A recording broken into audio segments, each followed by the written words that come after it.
শারদোৎসবকে যে মানুষটি বিশ্বজনীন করে তুলেছে তিনি মমতা বন্দ্যোপাধ্যায়। আমরা হাজিবাগান সর্বজনীনের পক্ষ থেকে শ্রীমতী মমতা বন্দ্যোপাধ্যায়কে স্বাগত জানাচ্ছি। আমরা শ্রীমতী মমতা বন্দ্যোপাধ্যায়ের কাছে কৃতজ্ঞ আমাদের আজকে এই শারদোৎসব 2019-এর শুভ সূচনা করার জন্য। আমি কিন্তু মণ্ডপের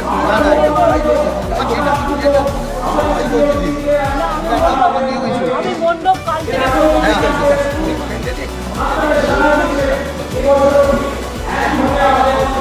চাইছি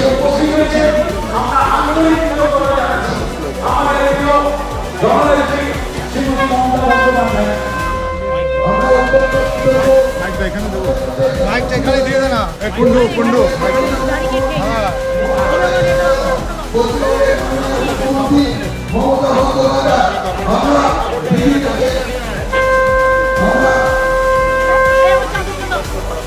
চাদর চাদর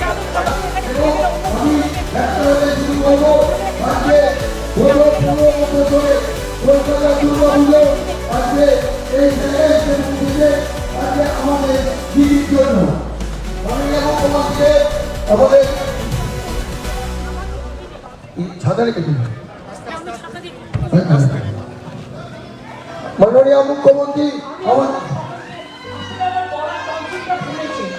সেই জন্য আমি রিস্ক নিচ্ছি না, কারণ এই বিশেষকে নিজেরা মাথায় একটা শাখা মাথায় একটা প্যান্ডেলও করে না।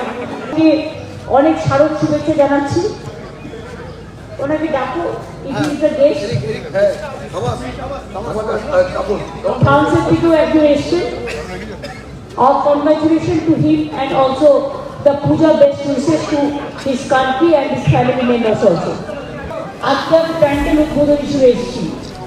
আপনাদের সকলকে শারদ শুভেচ্ছা জানাই। সকলে ভালো থাকুন, সুন্দর থাকুন, স্বাস্থ্য ভালো থাকুন, পরিবার শান্তিতে থাকুন, শক্তি রাখুন। শক্তি মা শক্তি দিন, শক্তি দিন, ভক্তি দিন, সব সম্পদ থেকে মুক্তি দিন। আগামীকাল মহালয় তর্পণের মধ্যে দিয়ে সব রকম বর্ষণ গর্জন তর্জনের বিরুদ্ধে মা আলোকের বার্তা নিয়ে আসবেন, মা এই পৃথিবীকে শান্তির বার্তা নিয়ে আসবেন। আসি এবং দেবাশ্রয় এখানে